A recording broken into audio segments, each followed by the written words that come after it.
शहरी भागामध्ये मोठे मोठे विहार आहेत, पण त्या विहारामध्ये प्रत्येक रविवारी आवाहन केलं जातं की बौद्ध उपासकांनी विहारामध्ये यावं. गाडगाव सर म्हणाले की खरंच 10 लोक 11 लोक. तसंच तुम्हाला ताई खरं सांगते मी, त्या विहारामध्ये लोक फार कमी येतात. म्हणजे किती आदर्श घेण्यासारखं हे गाव आहे.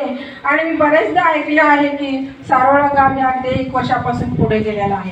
हे तुमचं कौतुक आहे, हे महिलांचं कौतुक आहे. आणि महिलांनी असं धडाडीने जर प्रत्येक महिलेनं भाग घेऊन जर हा उपक्रम चांगला राबवण्याचा ठरवलं तर नक्कीच हे गाव पुढे जाईल, एवढी मी या ठिकाणी अपेक्षा व्यक्त करते. आता मी तुम्हाला जास्त बोलणार नाही ताई, कारण जाता जाता मी तुम्हाला महत्त्वाची गोष्ट सांगणार आहे. कारण ज्या आपल्या मुली आहेत शिकायला शाळेमध्ये जातात किंवा बाहेरगावी जात असतील, ती मुलगी शाळेत किती वाजता जाते, तिचा टायमिंग किती वाजता यायचा आहे, ती घरी कधी पोहोचते, तिला शाळेत काही त्रास होतोय का, हे आईचं विचारण्याचं महत्त्व आहे. जे टाका गावामध्ये केस घडलेली तुम्हाला माहीत असावी का नाही हे माहीत नाही, आहे ना माहीत? बघा, पाटोळे, अनुष्का पाटोळे हे गरीब कुटुंबातील मातंग समाजातील ती मुलगी होती. तिचं शिक्षण टाक्यामध्ये मला वाटतं पूर्ण झालं आणि ती मुलगी लातूरला नवोदयला अगदी 230 विद्यार्थ्यांमधून ती पहिली मुलगी आली आणि नवोदयला तिचा नंबर लागला म्हणून तिच्या आईवडिलांनी त्या शाळेत तिला पाठवलं. विचार करा, आम्ही काल भारतीय बौद्ध महासभेच्या महिला मंडळ त्या ठिकाणी गेलेलो होतो आणि त्या आईचा आक्रोश पाहताना खरंच त्या ठिकाणी इतकं मन कळकळून येत होतं. त्या आईवडिलांकडे बघत असताना किती चिमुकलं बाळ हो, फक्त 11 वर्षाचं बाळ आहे. त्या बालकाला आणखीन एवढा अनुभव सुद्धा नसत.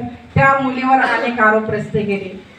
असं नाही की स्त्री म्हणजे सगळी कलंकित आहे.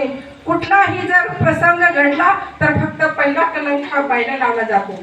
तो पुरुष कितीही कलंकित असेल तर पुरुषाला कुणीही नाव ठेवत नाही, फक्त बाईला नाव ठेवलं जातं. ती बाई मग कशी सभ्यता या दिसली तिच्यामध्ये वागण्याची, तरी पण त्या बाईलाच नाव ठेवलं असतं. त्या बाळानं काय केलं असेल हो गुन्हा? त्या मुलीला खरं त्या ठिकाणी मारले गेलेलं आहे.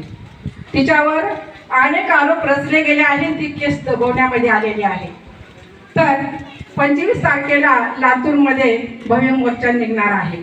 तर इथल्या जे भारतीय बौद्ध महासभेचं जे महिला मंडळ आहे, ज्या अध्यक्ष आहेत त्या ताईनं इथून उठाव करावा आणि 25 तारखेला लातूरमध्ये उपस्थित राहू.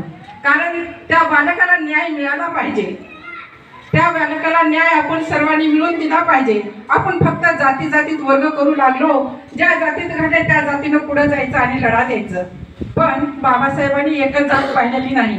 बाबासाहेबांनी पूर्ण समाज घेऊन चाललेला आहे. म्हणून आपण मतभेद न करता त्या कन्येला आपण न्याय मिळवून देण्याचा प्रयत्न करू आणि बहुसंख्येनं त्या ठिकाणी उपस्थित राहून त्या माता पित्यांना